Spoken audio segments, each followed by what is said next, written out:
Getting more FPS in Apex Legends is extremely important for maximizing your smoothness while playing. While getting the most FPS is nice, decreasing your input lag is just as beneficial, if not more, for having the best experience in a Battle Royale like Apex. In this video, we're going to take a deep dive into your PC settings as well as the Apex settings to give you the best gaming experience possible. Some of these settings will change depending on if you have a beefy PC or a low to mid-level PC, but 90% of these settings will help all players. But before we get into this video, make sure to smash that like button as it helps the channel a ton. Now let's get into the settings, starting with the Nvidia control panel. Starting out in the Nvidia control panel, we want to go to setup G-Sync, and from the first tab, we want to enable G-Sync and G-Sync compatibility. G-Sync will be for almost all monitors. Any monitor that you have that was V-Sync prior is now G-Sync compatible. We want to make sure these are compatible with all windowed and full screen modes.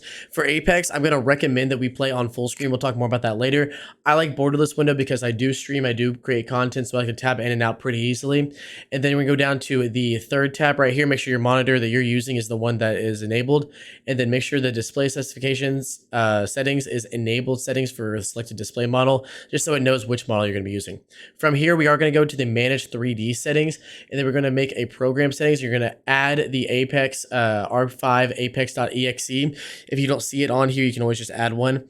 We're going to copy these settings identically. The ones that I have changed are the anti-aliasing FXAA. You turn that off. Everything else is going to be kind of the same as we go through these, that if I don't mention them. Anti-aliasing mode is going to be off. CUDA GPUs we're going to put to all. Low latency mode is going to be on. Monitor technology is going to be G-Sync compatible because my monitor is not G-Sync, but it is compatible. Multi-frame sampled AA is going to be off. OpenGL rendering GPU is going to be the whatever graphics card you're using. Mine's the 3080. Power management mode is going to be preferred maximum performance, just so we can get the most FPS and best smoothness we possibly can. Preferred refresh rate is going to be highest available because, again, we want the most frames, we want the base refresh rate. My monitor is a 144 Hertz, so that's what I'm going to cap mine out as we get later into the video. Texture filtering is going to be on. Texture filtering negative LOD bias is going to be allow. Texture filtering quality is going to be high performance, same thing. Texture filtering trilinear optimization is going to be on. Threaded optimization will be on. Triple buffering will be off. Vertical sync is going to also be on. And then that's the last thing that I change. All the other ones are going to be just whatever the default is.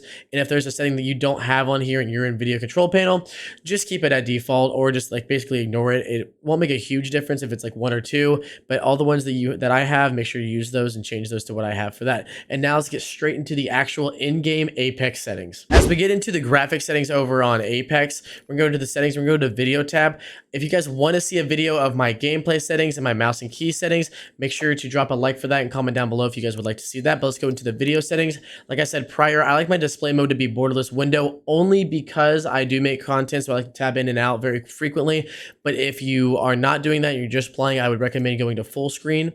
From the aspect ratio, I have a 16.9. I know some people who play on 1610, but I like 16.9. I haven't really messed with the 1610 very much. So make sure your resolution is at whatever you're using. I use a 1440p monitor, so that's my native res. For brightness, I keep mine about 65%. I made a tips video that kind of mentioned that a little bit. And so that's kind of what I use. Gets me a little bit more brightness. This only actually works on full screen. It does not work on the borderless window. So it's kind of weird how I play with that if I use the borderless window, but I do play full screen every once in a while. Field of view, I do use 110, but I use FOV ability scaling, which is basically scales your view whenever you're using movement abilities that increase your speed, like Octane Stems or the Rampart or the Mad Maggie ball that you have. Sprint shake view, use minimal, just so whenever like anything's happening, some kind of crazy explosion, it makes your screen not shake as much.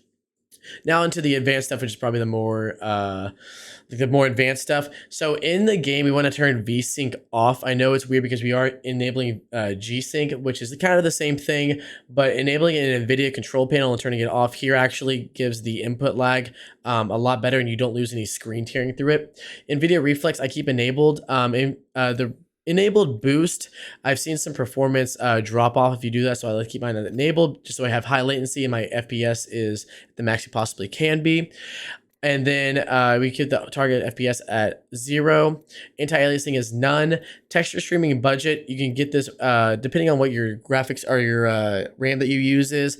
You want to keep it a little bit below half of what you do. So I have 16 gigs of RAM, so I keep it between 6 and 4.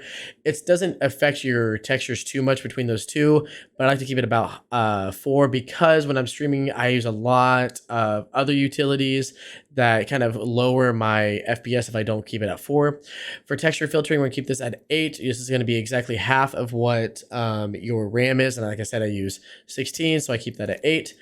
Ambient occlusion quality is going to be disabled. Sun shadow coverage is low. Sun shadow detail is low. Spot shadow detail is low. We don't want to keep it on disabled because that actually affects frames because it's trying to get rid of all the spot shadow. The lighting we keep disabled. Dynamic spot shadows, you want to keep this enabled for the same reason we want to keep the spot shadow a little bit low. For model detail, we'll keep this low. Effects detail, we're keeping this at medium. Input marks at high, and ragdolls at medium. If you guys have a lower end PC, you might want to move these to either low, low, or low here, or you can get this disabled if you want to. But this is what I keep mine at. From here, we are gonna go to the audio tab. I'm just gonna cancel this for right now. Actually, I'll just discard those. Here's my audio settings. If you guys want to see them. Master volume, 100%. Output to device, I actually route this through the actual PC audio settings. Voice chat input, all this stuff. Only thing that really changes is you want to make sure you keep your dialogue and sound effects all the way up. I keep my music low and the lobby music low because I'm not a big fan of the lobby music, so that's what I keep there. And so from here, we're going to go into the Steam settings to talk to you guys about how you can cap your FPS or uncap your FPS. So to uncap our FPS in Steam, what you want to do is go over to your library. This also works for the Origin app as well. Go to properties, and on Origins can be the advanced settings. I don't really know how to get to there, but here you're going to go into the properties. You're going to come right here. You're going to type plus FPS underscore max space 0. This actually uncaps your FPS. So say you have a 144 hertz monitor, you can go all the way up to 240 frames, or if you have a 240 frames monitor, you can go past that or whatever. I actually keep mine at 144 because I like to make sure I have the smoothness of my FPS, and I never want my PC to actually use more power than it actually has to, because my monitor only caps at 144, and I get about 165 frames whenever I'm streaming on my 1440p monitor. So this kind of depends on what monitor you use. If you use like a 90 frames or 100 frame, 120, whatever it is, you can cap it there, or you can type in 0 and this will uncap your frames. Hope you guys enjoyed this video. If you guys want a settings video with my mouse and key settings, as well as going over controller settings, make sure to drop a like, make sure to drop a sub, and I hope you guys are enjoying this Apex Legends content we've been doing for the last month now. I'm having a blast playing Apex. It's one of my favorite games now, and it's way better than that Warzone that we used to play. So hope you guys enjoyed that video, and I'm out. Deuces.